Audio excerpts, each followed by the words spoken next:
you look fine, but inside your body is fighting a constant battle. Long COVID isn't just feeling tired. It's systemic inflammation disrupting your entire body.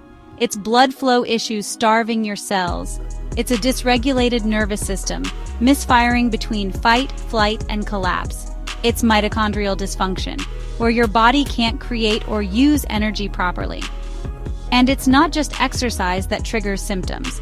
A simple WhatsApp conversation, standing too long or doing laundry, any of it can push the body past its limits. Post-exertional malaise, or PEM, isn't just getting tired. It's a full-body crash that can last for days or weeks. And the worst part? It's completely unpredictable. This isn't laziness.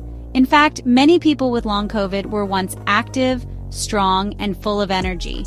Athletes, hikers, professionals with demanding jobs. They lived life without limits until long COVID took that away.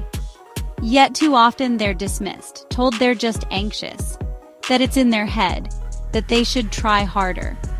But science has proven that long COVID is a real multi-systemic disease. It affects the heart, lungs, brain, nervous system, every part of the body. And for many, there's an added layer of struggle, understanding the role of vaccination in long COVID. Some developed long COVID after an infection, some after vaccination, and some despite both. The truth is, long COVID can happen to anyone, vaccinated or unvaccinated. The focus needs to be on solutions, not division. What makes it even harder? The unpredictability. Someone with long COVID might feel okay for an hour, then completely crash the next. They have no control over it. This is why expectations can be harmful, because even if they seem fine in the moment, that energy can disappear instantly. And despite what many believe, exercise doesn't help. It harms. Science has proven that pushing through does more damage. The body isn't just out of shape. It's unable to recover. Forcing activity can make things worse, sometimes permanently. People with long COVID want to do more than their body can handle. They miss being active, social, present. They still care, they still want to be there for others, but their body doesn't give them that choice. This is not laziness. This is not antisocial behavior. It's a body that can't keep up with the will of the person inside. So what helps? Understanding, patience, and most importantly, removing expectations.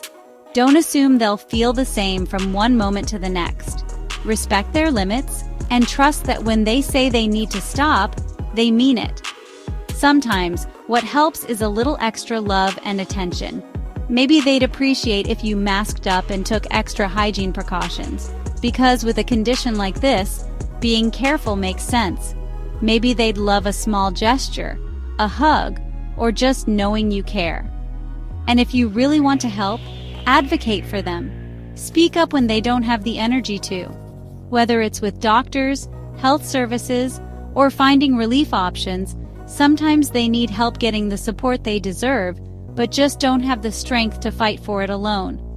To everyone fighting this battle, you are seen, you are not alone, and you deserve care, solutions, and a future where your suffering is no longer ignored.